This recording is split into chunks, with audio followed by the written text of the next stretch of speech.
"You're terrible at cooking, James. Go freeze outside with your failed meal," she yelled, slamming the window shut and locking it. I hurried to the window, pleading for James to open it as I pounded on the glass. But he just smirked and closed the curtains. The cold started to creep in, and I began to shake. My body, warm just moments ago from the heater, was quickly losing its heat. What will happen if it stays this cold? Even my baby inside me. I was about to faint from the freezing cold when someone suddenly reached out to help. "Are you okay?" The next day, I came back home with him. James was outside, freezing naked. I was stunned at the sight, but Liam stepped forward. "Isn't that what you said? If you can't cook properly, then freeze outside." Liam gave James a stern look and spoke in a cold tone.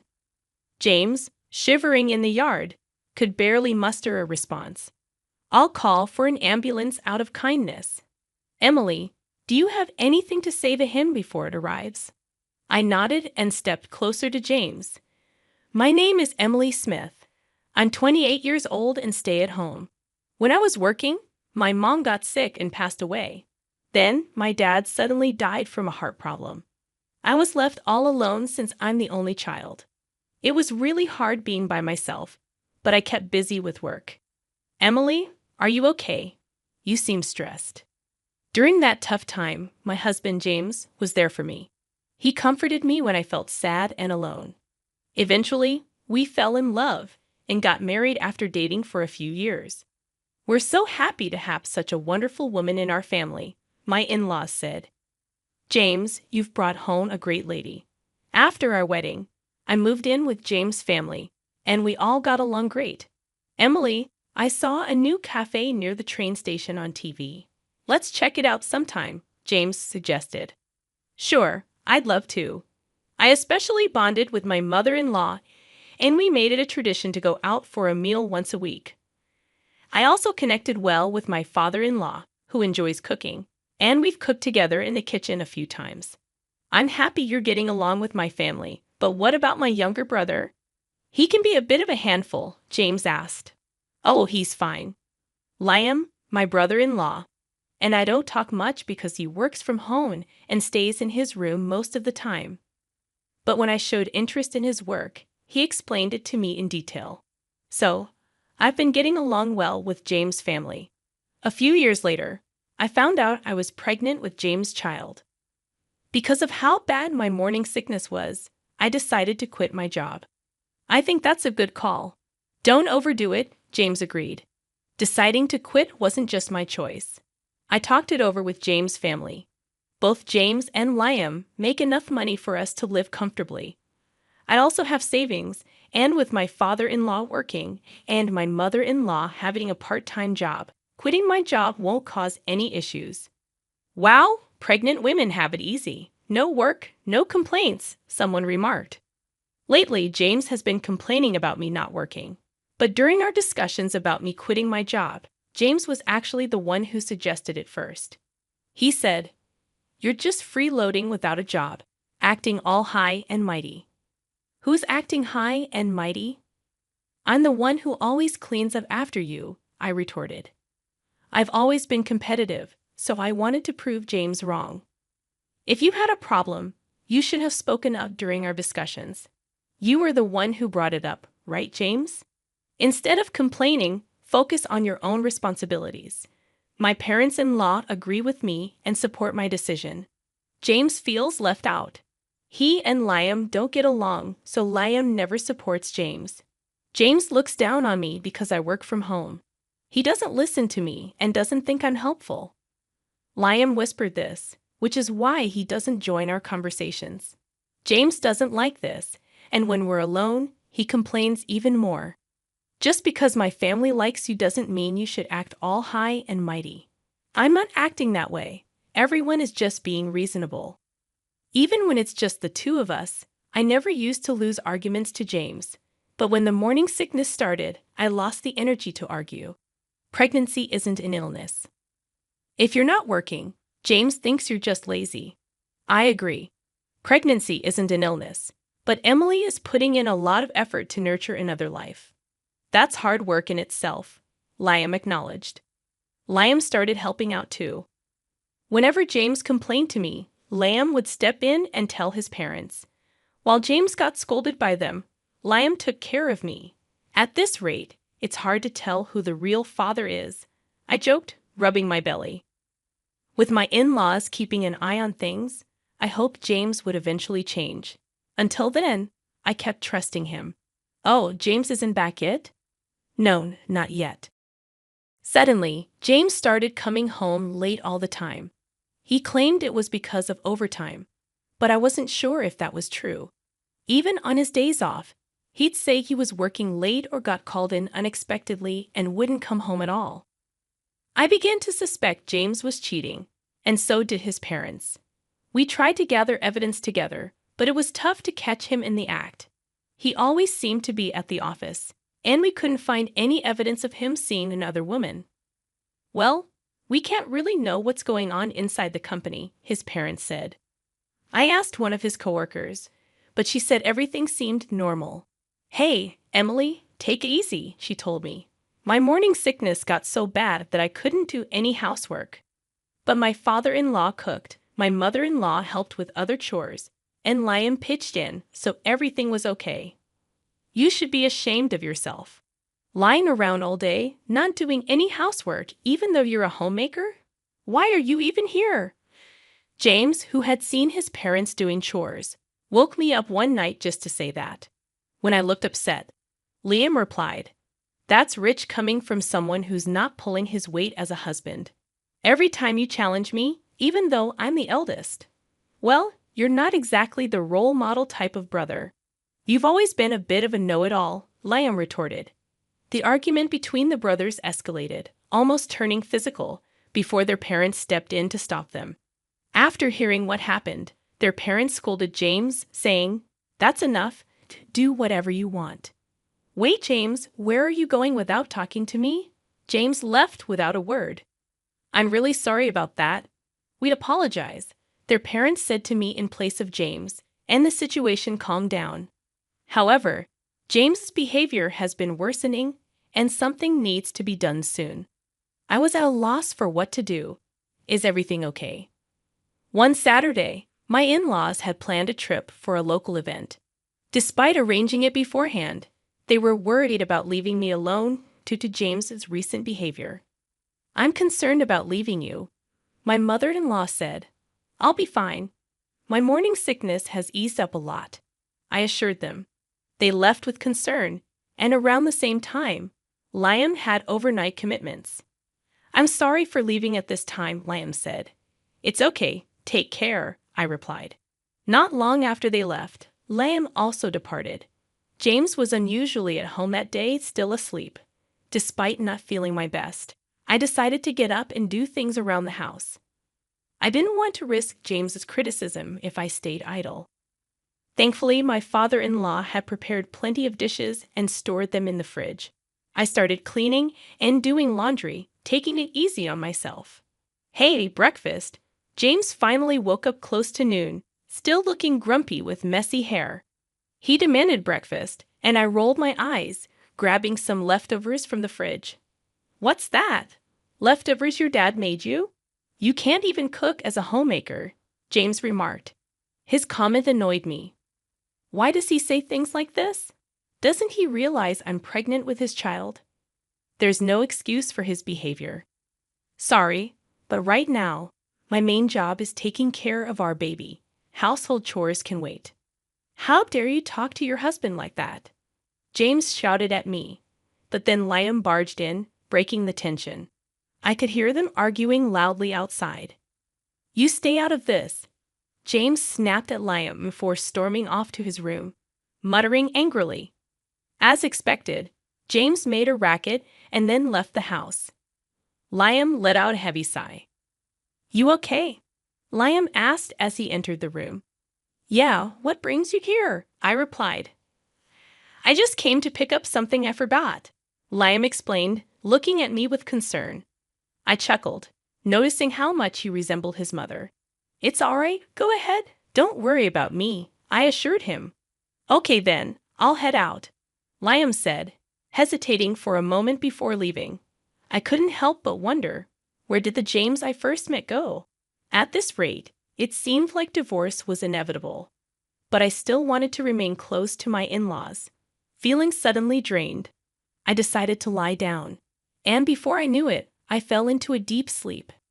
Emily, time to wake up. James's voice interrupted my sleep. Mim, I mumbled as I sat up. I met James's eyes, expecting him to scold me. However, he gave me a wry smile. I'm sure I'll get an earful from James later, I thought. I wanted to let you sleep, but it's already evening, James said in a surprisingly gentle tone. I was shocked by his kindness. I've prepared dinner, so when you're ready, come join me, he added before leaving the room. I noticed a blanket over me and couldn't help but wonder if James had covered me. I went to the kitchen and found my father-in-law's dishes already warmed up, ready to eat. I'm sorry, Emily, James said sincerely. When I found out we were having a baby, I was thrilled, but then I got overwhelmed and took it out on you. This cake is my way of apologizing. James presented a cake to me. Honestly, this gesture couldn't erase all the past hurts, but his genuine apology warmed my heart. For now, I decided to forgive him and enjoy our meal together. Look, it's snowing, James exclaimed excitedly. Oh, you're right. Let's go see, I replied, following him to the window. The sight of the snow falling against the night sky was beautiful. Since I came from a place where it rarely snowed, this was a special moment for me. Without hesitation, I moved closer to the window. Let's open it, James suggested. But it'll be cold, I protested. Just put on a jacket. He insisted as he draped one over me and opened the window, letting in the chilly wind.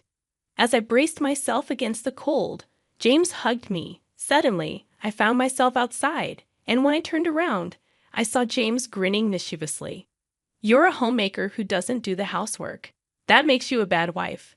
Think about that tonight, he teased. Excuse me? What are you saying? You can't even cook, I retorted. With that, James shut and locked the window. I rushed to the window, pleading with James to open it as I pounded on the glass, but he just grinned and closed the curtains. The cold was starting to make me shiver. My body, warm from the heater just moments ago, was rapidly losing its warmth. What am I going to do if this continues? Even my baby inside me, just as I felt like I might pass out from the cold and shock, someone reached out to me and asked if I was okay. They helped me into their car. Why were you out here at this time of night? It was Liam, who had come home earlier than planned because he was worried about James. The car's heater warmed me up, and I felt relieved. We should go to the hospital, just to be safe, Liam suggested as he drove me there. Thanks to his quick action, both my baby and I were okay. While I was being examined, Liam arranged for a hotel where we could stay. He left to take care of something else. I'm so relieved. You're going to be a strong baby, right? Feeling reassured, I rubbed my belly. I was grateful that nothing serious had happened. Exhausted, I fell asleep as soon as I lay down on the bed. Oh, Emily, are you feeling better now? Liam asked as we left the hospital. Yes, I'm completely fine now.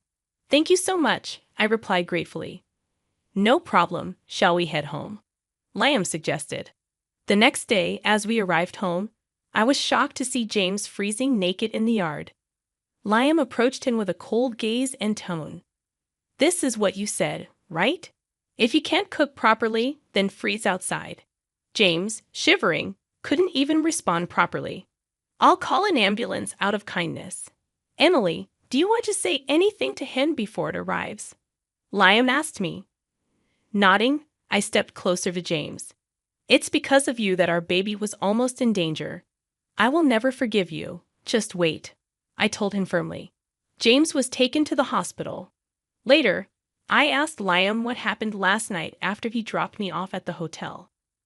Liam returned home alone and found James sleeping in the living room, naked with another woman who seemed to be his mistress.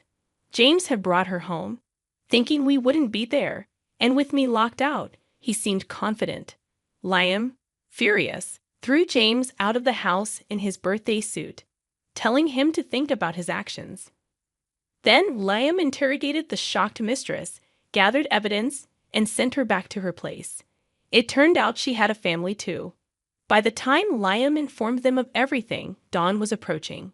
He took a short nap in the car, and then came to pick me up. That's how everything unfolded. I've talked to my parents. They said they're coming home today. Liam told me with a gentle smile, staying by my side until they returned. It's going to be okay now, Liam. Thank you so much, I said gratefully. Nah, I just did what needed to be done. Thanks to him, I could feel safe at home, Liam replied. I'm so sorry, that idiot. I can't apologize enough. James immediately apologized upon their return and faced their wrath. James was forced to pay child support, and it was decided that he would be kicked out. I'm so sorry. It was just a mistake, Emily. I truly love only you, James pleaded, but I ignored him. I wish he'd stop treating me like a fool, I thought to myself. Suddenly, James became aggressive, raising his hand at me. Enough is enough, my Dan's son. Liam intervened, grabbing and twisting James's arm. With the help of my father-in-law, James was easily overpowered, and I felt relieved. I really just lost my mind for a moment. Emily, James said remorsefully as he was thrown out by the two men, while I was comforted by my mother-in-law. He was pathetic until the very end, I thought to myself. As for James, that's all I ever thought. By the way, Liam's pretty strong, isn't he? Considering what just happened and how he tossed a full-grown man outside, Emily remarked. Oh yeah, he used to do combat sports back in the day. I wouldn't recommend trying that move on just anyone though, Liam said with a smile. Emily felt the flutter in her heart at his smile, and her mother-in-law laughed upon noticing. With such good looks and strength, it's surprising he doesn't have a girlfriend, her mother-in-law teased. Liam bashfully looked away, which Emily found endearing. From then on, Emily decided to stay and be cared for in her in-laws' home since she had no other family or reliable person to turn to. If you'd allow, I'd love to hold your baby, her mother-in-law said. Of course, anytime, Emily replied. Right now, the four of us are eagerly awaiting the birth of my precious baby, Emily thought to herself. Talking to Liam, Emily found out that James the Fair was with a junior from his office. No wonder she wouldn't spill the beans when asked, Emily thought. The two of them were sneaking around and getting cozy at various spots. Once I reported it to the junior's husband, he did a thorough investigation. With that evidence, my divorce process went smoothly. Both of them got fired for fooling around during work hours and for claiming their dates as business expenses, Emily recounted. Thank you for all the help, Emily said to Liam. Well, it's only natural to want to help someone you love, right? Liam replied, his face turning beet red. Wait, what? Emily was surprised, and both of them blushed. Then Emily found out that Liam had feelings for her for a long time. I always thought I should hide these feelings, Liam confessed. I never imagined he felt that way about me, Emily thought. Honestly, I'm not ready to be in a relationship like that right now, Emily said. I understand, but if you can wait a bit, I want to explore these feelings, Liam said. Emily smiled, and Liam smiled back happily. I'm going to do everything I can to make you see how much I care, Liam declared. Okay, I'll be ready for that, Emily replied. Liam's parents overheard their conversation during dinner, which was really delicious. Looks like Liam has a girlfriend now, his mother teased. Liam blushed and responded playfully. Both his father and I laughed at that, Emily remembered. Afterwards, I gave birth to our lovely daughter right on time, Emily proudly shared. She's so cute. Congratulations. She looks just like Emily, adorable, Liam's parents said. I don't want to let her go, Liam said happily, embracing his role as a father. Years later, I happily married Liam again, and our daughter calls him Daddy. Liam adores her. Emily remembered fondly. I think our next child will be a boy, Liam guessed. Yeah, that would be cool if he's like me. But having a boy who looks like you would be awesome too, Liam added. I'm pregnant with our second child now. Our daughter is thrilled about becoming a big sister, Emily said happily. We're all thinking of names together. It seems like our daughter's suggestion might win, Emily laughed. I'm going to make Emily our daughter and the new baby happy, Liam promised. Don't forget about yourself in that promise, Emily said with a smile. We're planning to live happily ever after, all 6 of us together, having fun and getting along. That's our plan, Emily concluded. We can't wait to go out together as a family once the new baby arrives. Karen's dad is really wealthy. When he dies, Karen will get a lot of money. I think she might get around $100 million. Isn't that amazing? I'm so excited. When Karen gets her money, I hope she'll take me on a vacation. That would be so nice. Maybe I'll even ask her to buy me a car. James, what about you? I've always dreamed of getting a really fancy gaming computer. I wonder if Karen would buy me one. As they chatted excitedly, they didn't notice the look on my face. On the other side of the door, I held onto my purse tightly. My name is Karen. I met my husband James at a social club for people who work. We became friends quickly because we both liked the same things. We were happy together every day. One day, I got a surprising call from my mom. She said, Karen, your dad has collapsed. What? My dad was always cheerful, cracking dad jokes, and he seemed healthy. He ran his own company smoothly. It was hard to believe he collapsed. Worried about him, I left home right away and took the next train to the hospital my mom mentioned. My dad was incredibly kind. Even with his busy schedule, he always made time to play with my brother and me. He was a wonderful father who loved carrying us on his shoulders. I remember how emotional he got when I read a letter to my parents at my wedding to James. It's a memory I'll never forget. So hearing that such a loving man collapsed was hard to believe. When I got to the hospital where my mom was waiting, she turned to me. Mom, how's Dad? Is he okay? Karen, please stay calm and listen. My mom looked at my dad lying on the bed with his eyes closed as she explained. Dad had collapsed suddenly at work and was rushed to the hospital. Despite many tests, they couldn't find anything wrong, and they didn't know why he got sick. More tests might find out what's wrong, but they could also make Dad feel worse, my mom said. I've decided to stop the tests. It looks like your dad will have paralysis on one side of his body, so he's going to need a lot of care. Yeah, that's right. Even though she seemed worried, my mom stayed calm. My mom has decided to take care of Dad. I could feel my mom's strength, but I was also really sad that my dad wouldn't be the same. Just then, my brother burst into the room. How's Dad? He asked, out of breath. Mom explained Dad's condition to him, just like she did to me. Mom, you can't take care of him alone. I'm nearby. I'll help.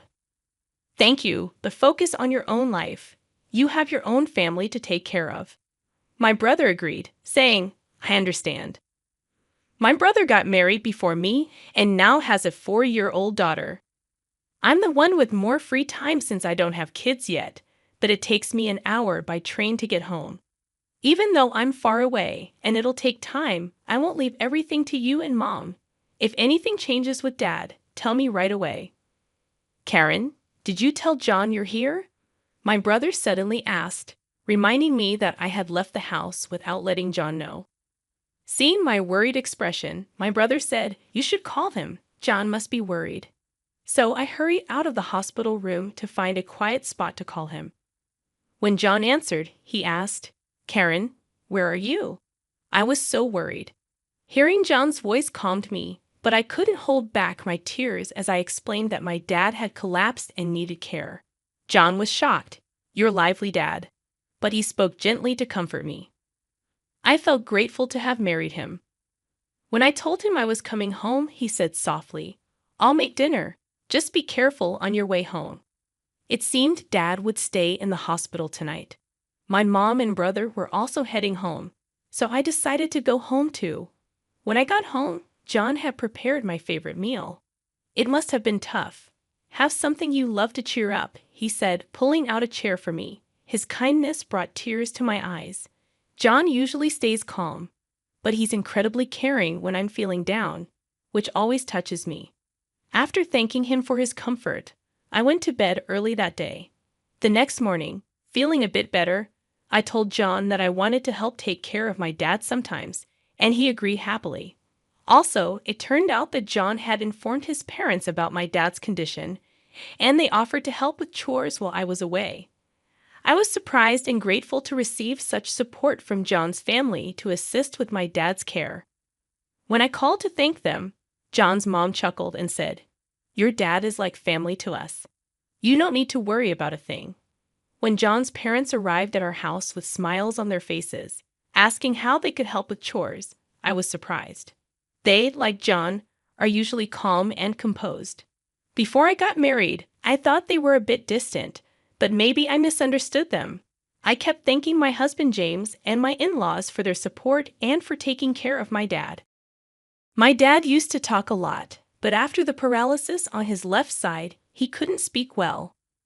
Luckily, he could still write since he was right-handed. He communicated with us by writing on a whiteboard. Even though he was mostly in bed, he lifted our spirits by drawing funny pictures and writing dad jokes. My brother also came to help, but it was mostly my sister-in-law who assisted. With her experience as a caregiver, she patiently taught my mom and me how to help dad. We were worried that my sister-in-law might not want to take care of dad since he's not her blood relative, but she didn't mind at all. She happily said, "Your dad has made me laugh so much. Now it's my turn to make him smile."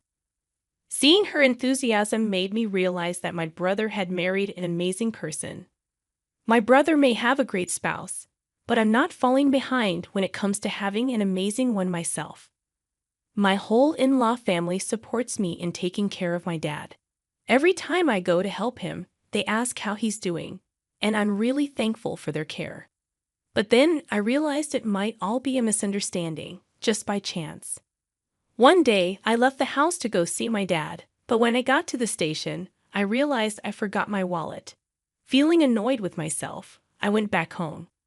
Usually, when I went to help my dad, my in-laws would pitch in with chores, so I thought they'd find it funny that I forgot my wallet. I went inside, got my wallet from my room, and went back to the front door. That's when I overheard a conversation between James and my in-laws in the living room. "So, Karen's dad isn't going to pass away anytime soon, huh? I'm getting tired of waiting." I couldn't believe what I was hearing. I stopped in my tracks, wondering if I misheard. Quietly, I tiptoed closer to the living room door and pressed my ear against it, listening carefully. "Anyway, how much do you think Karen will inherit when her dad passes away? It doesn't make sense for us to be nice to her unless we get a big share. Her dad is really rich. She's probably going to get more than 100 million, right?" Wow, that's amazing. I can't wait. When her dad passes, I hope Karen takes me on a vacation. That'd be nice. Maybe I'll ask her to buy me a car. "James, what do you want?" Their conversation filled the room with excitement. On my side of the door, they probably had no clue about the expression on my face. I gripped my wallet tightly, feeling a mix of anger, frustration, and sadness. Careful not to make a sound, I quietly left the house, my mind swirling with emotions. I headed straight to my parents' place. If I thought my in-laws were being unusually kind, now I realized it was all for the sake of money. My dad's inheritance was significant, but I couldn't bear the thought that my in-laws were eagerly waiting for his demise. Unable to clear my mind, I sat on a bench at the local station near my parents' house. The echoes of James and his family's laughter replayed in my head. I can't forgive them. Never. They're all foolish, just laughing away. I made a silent vow to seek revenge on James and my in-laws, who only saw dollar signs when they looked at my loving father. Despite hearing their greedy conversation, I played along, pretending I hadn't heard a thing whenever they asked about my father's health. I maintained my polite demeanor and thanked them as usual. I decided to take advantage of James and my money-hungry in-laws as much as possible. I spent more time caring for my father and dumped household chores on them without hesitation. My in-laws, eager for their share of the inheritance, gladly complied with my requests. I noticed their faces tense up sometimes, but I paid it no mind. About a year later, my father's condition worsened. Though the doctor assured me it wasn't urgent, I felt relieved. However, I informed James and my in-laws that my father's condition might take a turn for the worse soon. It seemed like the news they had been waiting for, evident from their barely concealed grins. With a calm demeanor, I handed them divorce papers and said, "Thank you for all you've done. Please, let's get a divorce." James and my in-laws were stunned, but I continued with the lines I had prepared. "So James, mother-in-law, and father-in-law, you were all after my father's inheritance, weren't you?" I heard everything. Mother-in-law wanted a vacation, father-in-law wanted a new car, and James, you wanted a gaming computer, didn't you? I can't stay with people who seem to be waiting for my father to die. The looks on your faces just now were truly ugly. It's like I could see your greedy thoughts of getting money when my father passes away. As I spoke, my expressionless face seemed to frighten them. My in-laws were frozen, and James, holding the divorce papers, was in shock, opening and closing his mouth. I had no reason to stay in that house anymore. "You can send the divorce papers by mail, but if you don't, I'll get a lawyer. Please do it within a week," I told James before getting up. I grabbed the luggage I had prepared earlier and left our home. During the train ride back to my parents' house, I felt the gentle sway of the seat. When I arrived, my parents were there waiting for me. Since I had already told my mom about what happened, she hugged me tightly and said, "You did the right thing." It was the first time I cried in my mom's arms like that since I became an adult. The next day, James and my in-laws came to my parents' house. I decided to stay hidden and see what would happen. When my mom opened the door, James and my in-laws were kneeling outside. "We're here to apologize to Karen. There seems to have been a misunderstanding. Please let us apologize properly," they pleaded. "Misunderstanding? My daughter overheard your conversation. It seems you've been eyeing my husband's inheritance. I don't want to have anything to do with people like that." My mom sharply dismissed them. James persisted, pleading to see me again. "I can't let you see her because she doesn't want to. What she wants isn't your apologies, but for you to fill out the divorce papers. Have you done it? Hand them over quickly," my mom insisted. "Please just give me one more chance," James begged, but then the sound of a cane tapping caught everyone's attention from deep within the house. We all turned to see my father, leaning on his cane with the help of my sister-in-law. James looked shocked to see my father in person for the first time. With a whiteboard in his hand, my father had a message for James. It read, "I won't let my daughter stay with someone who can't make her happy. Divorce her immediately as she wishes." The message, written strongly, seemed to hit James and my in-laws harder than anyone else's words. They finally realized there was no point in arguing further. Slowly, James and my in-laws stood up. "I filled out the divorce papers. Here they are," James said, handing the papers to my mother. He promised to let me know once he filed them with the city hall. And then my mother sent him and my in-laws away. Emerging from my hiding spot, I said, "Thank you, Mom and Dad." My mother smiled gently while my father chuckled and wrote a message on the whiteboard. "A father's duty is to protect his daughter until the end." Seeing those words, I couldn't help but cry. Despite his paralysis, my father remained the same kind and caring person. I had initially thought he had changed, but he proved me wrong. He was still the dependable father who always put me first. "Dad, I hope you live a long time," I told him tearfully, and he responded with a grin. Since then, James has returned to his parents' house and seems to be living quietly. As for me, I've adjusted to taking care of my father while managing work. It's a busy life. But remembering how my father always made time for us when we were young, my brother and I never feel burdened by caring for him. Despite being half bedridden and losing weight, my father's laughter and love for dad jokes remain unchanged. My sister-in-law also finds joy in caring for him, and we're able to lead a peaceful life together. My mother-in-law said she wants my son to marry someone else. She thinks you're too old for him because you can't have kids, my mother-in-law said, smiling at a younger woman next to her. My husband, sitting silently beside her, didn't say anything. Feeling upset, I stormed out of the room. But soon after, I regretted it and wanted to make things right. I feel really bad about marrying into this family. My name's Olivia, and I'm 38 years old. I met my husband, Sam, who's 8 years younger, through a friend. I was unsure about dating him because of our age gap, but he insisted that age doesn't matter. I love you, Olivia, he said, and we started dating. Eventually, we got married after 6 months. When Sam introduced me to his parents, his mother didn't like me because of our age difference.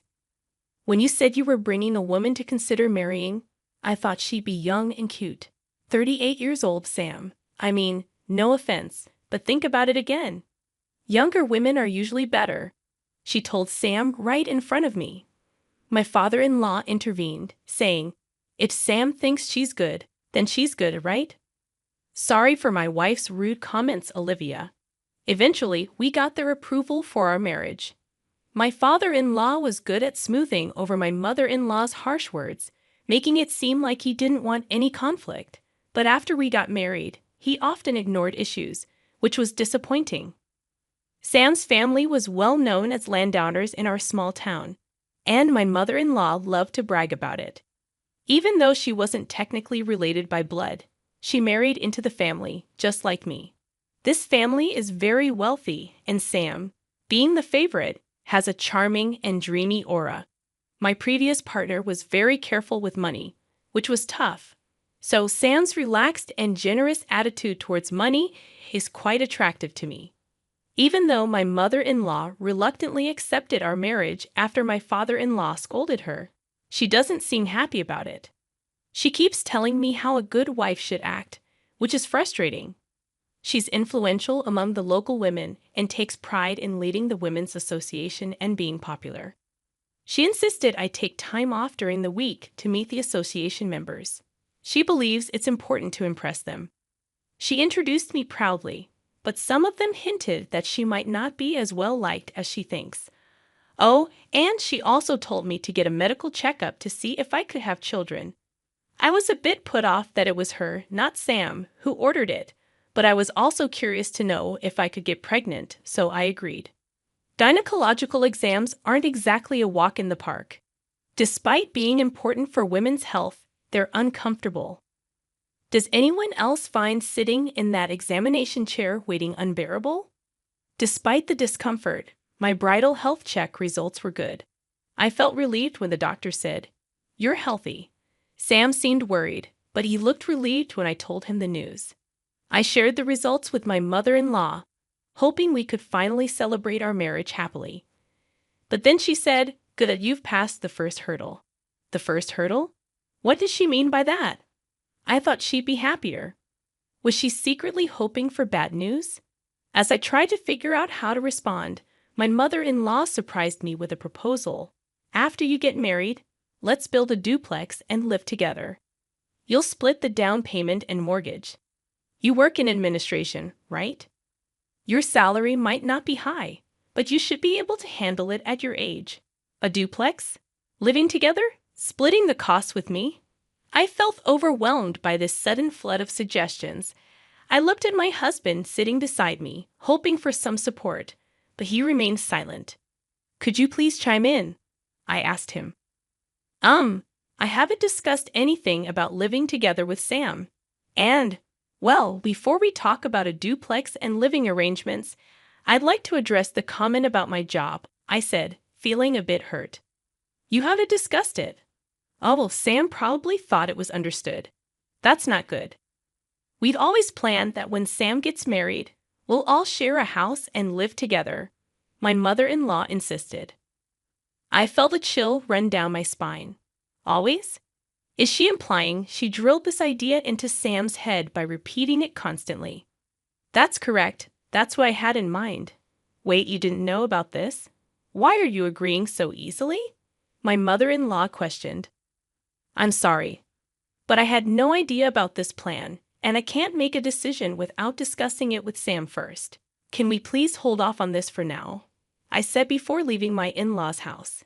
Later, when I talked to Sam, he admitted that after we got married, he intended to build a duplex on his parents' property and live with them. I was furious that Sam hadn't told me about his plans, but when he apologized and said he forgot, I couldn't stay mad. I thought I might not find someone as kind and handsome as Sam at my age, so I ignored the warning signs and went ahead with the marriage. Looking back, I realized I should have been more cautious. I ended up going along with my mother-in-law's wishes and helped pay for a duplex where we'd live with Sam's parents. 6 months into our marriage, I found out I was pregnant. I kept it a secret from my in-laws until I was sure everything was stable. When I finally told them, they were thrilled and started discussing baby names, assuming it would be a boy, although we didn't know the gender yet. Despite feeling pressure, it's nice to see them happy. I was advised to quit my job for safety reasons, but since I help with my family's business, I have some flexibility. I decided to keep working as long as it doesn't strain me too much. My pregnancy was going smoothly, and I started feeling the baby's movements, a long-awaited joy. It's a mysterious yet happy feeling to sense a tiny life stirring inside me. I'm grateful for the joy of being a woman and experiencing this miracle. Sam, my husband, and my in-laws eagerly anticipate the baby's growth at each checkup, and I can't wait for the child's birth. I have a feeling that my relationship with my mother-in-law will improve once the baby arrives. One day, when everything seemed perfect, I noticed the baby's movements were weakening. I felt an indescribable anxiety and rushed to the hospital. The doctors gave me heartbreaking news. Something was wrong with the baby. Why? How? I was living normally. What did I do wrong? I was gripped with fear over the risks. I was hospitalized immediately, but despite the doctor's efforts, my child passed away. Just a few more months and I could have held my baby. Why did this happen so suddenly? It felt like just yesterday when the baby was moving so energetically inside me. Was it my fault? As I cried in sorrow, my husband's words pierced through my pain. How long will you cry? It's over now, isn't it? Crying won't bring the baby back. Stop crying. I was stunned. What was Sam saying? Our child had just passed away. Even though I was taken aback by this cold side of Sam I had never seen before, my shattered state of mind left me unable to speak. Then came the day I was discharged from the hospital. Sam didn't come to pick me up. I managed to force a smile and reassure the nurses who were concerned about me going home alone. When I arrived home in a taxi, Sam, my mother-in-law, and an unfamiliar woman greeted me. "Welcome back. It's a shame, isn't it?" said my mother-in-law with a strange smile. "Yes," I responded, taking a seat on the living room couch as suggested. The seating arrangement was strange, with my mother-in-law and the woman sitting across from me on a bench, and Sam sitting next to them, showing no effort to comfort me or make eye contact. As my mother-in-law spoke, my heart sank. "We've talked it over with Sam. Since you can't have children anymore, we don't see the point in keeping you as our daughter-in-law. We're thinking of having this other girl marry Sam instead." Hearing those words while still reeling from the shock of losing my baby, tears filled my eyes. But I refused to let myself break down. I had to stay strong, telling myself that crying would mean giving up. I kept my head down, unable to look up. Ignoring my distress, my mother-in-law continued heartlessly. "If you're willing to work and support our family instead of having children, we might consider letting you stay. What do you think? Can I count on you to take care of us if they leave me behind?" Confusion and disbelief washed over me. Without thinking, I looked at my husband for support. But when our eyes met, Sam quickly looked away. Beside him, a woman who seemed triumphant stared back at me. I remembered her as Sam's childhood friend, introduced to me at our wedding. Seeing that my husband wouldn't even meet my gaze, I realized he's not on my side. He won't help me. A chill ran down my spine, and strangely, my mind became clear. They must have discussed this during my hospitalization. They planned to replace me, the woman who can't have children, with a younger wife who can bear in hair. If I stay here, I'll only suffer. There's nothing for me here anymore. With newfound clarity, I addressed Sam. "I understand where you stand. Let's get a divorce. Please go and live happily with your new wife. Leaving the house, I returned to my family home. My parents, surprised but warmly welcoming, were already aware of my miscarriage. They were outraged by the cruelty I had faced so soon after leaving the hospital. Their warm reaction was a relief after everything, and I ended up crying a lot that day. Exhausted from tears, I fell asleep. However, the next day, my mother-in-law and husband, who had shown such cruelty in driving me out, unexpectedly showed up at my family home. At first, my mother dealt with them normally, but once she realized who they were, she refused to engage with them. Then, they started incessantly ringing the doorbell, shouting, "We've canceled the divorce. Come back now." You see, my family runs a barbecue restaurant, a well-known spot that serves a globally famous brand of beer. It's frequented by many celebrities and athletes who enjoy our delicious food. However, my husband's family comes from an old, respected background, and they looked down on our family, thinking that running a restaurant was somehow shady. They had this outdated belief that restaurant businesses were inferior, and they saw our family as less well-off. We even invited them to dine with us once before the marriage, but they declined, saying, "Beef. We always eat at certain places. Eating meat from other restaurants gives me heartburn. Sorry." During the pre-wedding meetings, they indirectly belittled my family with remarks like, "Oh, you run a restaurant, right? That's so old-fashioned. Oh, I see, from your parents' generation. Dealing with beef, huh? Well, respectable families don't engage in such businesses." It hurt to see my parents, who had worked hard to raise me, being treated this way, but they brushed it off with a laugh, saying there are always people with narrow mindsets. On the day I left after the divorce, my husband and mother-in-law happened to see our restaurant being featured on TV. Up until then, they had shown no interest and considered my family beneath them. But they panicked when they saw the restaurant described as running its own farm that produces top-quality beef, enjoying extreme popularity with meat exported worldwide, being highly successful and lucrative. Suddenly, they tried to cozy up to me, saying, "If your family were wealthy, we wouldn't have talked about divorce. We're sorry for yesterday. We weren't thinking clearly. Please come back." After all their talk about children and heirs, was it really all about money in the end? My husband Sam and his family never asked much about my job, so I had simply told them I worked in office administration for my family's company, leading them to believe I was a low-paid and incompetent employee. Consequently, they probably assumed that asking me to pay for the house would make me give up on the marriage. In reality, I managed the meat export division of my parents' company, earning a substantial income for an office worker. Fortunately, I had saved up a good amount due to getting married later in life, allowing me to provide the money they demanded. I am also a major shareholder in the company and aspire to eventually take over my father's position to further expand the business. Despite this, they had never shown any interest or asked me about my role until it was highlighted on TV, leading to an overnight change in their treatment of me. Despite incessantly talking about wanting children, it became apparent that money was their primary concern. Their shallowness appalled me.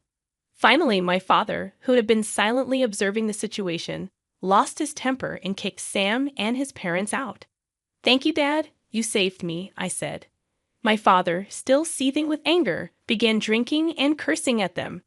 He had me explain everything from before the marriage without holding back any details, believing I couldn't handle this alone. My father promptly contacted a lawyer he knew, leading to a demand for damages since I was unjustly evicted. We also asked for reimbursement for the housing funds I had provided during our cohabitation. The claim was acknowledged, and it was decided that I would receive a refund for the expenses I covered. However, Sam alone couldn't repay the loan I had taken out, so his family home had to be sold. They had built a lavish house on rural property just for show, leaving a considerable mortgage remaining even after the sale. Moreover, the house was filled with the eccentricities of Sam's mother, making finding a buyer willing to accept it as is doubtful, suggesting that disposal could take time. Fortunately, they managed to sell some land they owned separately, allowing me to recoup my money first, which was a relief. At this point, I was grateful for marrying into a landlord's family. Sam and his parents were forced to leave their beloved two-family home and now seem to be struggling in a rented apartment, facing difficulty repaying their loan. As for the woman who was planning to marry Sam, she was only interested because she thought she'd live in a big house and that his family was wealthy. But as soon as she found out they were going to lose the house and still be in debt, she disappeared. It was probably the best decision for her because if she had married him, she might have been pressured to have a child and forced to work due to her young age. News travels fast in this rural area. Gossip spreads like wildfire, especially when it involves a well-known family like Sam's. People are buzzing with interest, commenting on how poorly they treated me and how they used to flaunt their big house, but are now in debt and living in an apartment. With both the wife and potential new wife gone, their family line might end with this generation. It's incredible how accurate the rumors are and makes you wonder who's been watching all this. The power of a rural network is quite something. Now my bossy mother-in-law, who used to act like she owned the place, sneaks around even when shopping, worried about people's stares. My parents remind me, "We warned you not to marry into a family that would insist on testing if you could get pregnant before marriage, didn't we?" And brush off the situation. They even console me in their own way, saying, "Olivia just rushed into marriage a bit. Don't worry about it. It's fine if you stay home." They try to be understanding in their own way. Despite the troubles of being kicked out and going to court, I can see they're happy to have their daughter back home. I'm grateful for their warmth. It feels like I was just dreaming or living a nightmare during my married life. But now I'm free. I may have a divorce behind me, but I'm still in my 30s. I haven't given up on marriage. Once things settle down, I plan to work hard to find a new partner. But for now, maybe I'll focus on doing good things for my parents.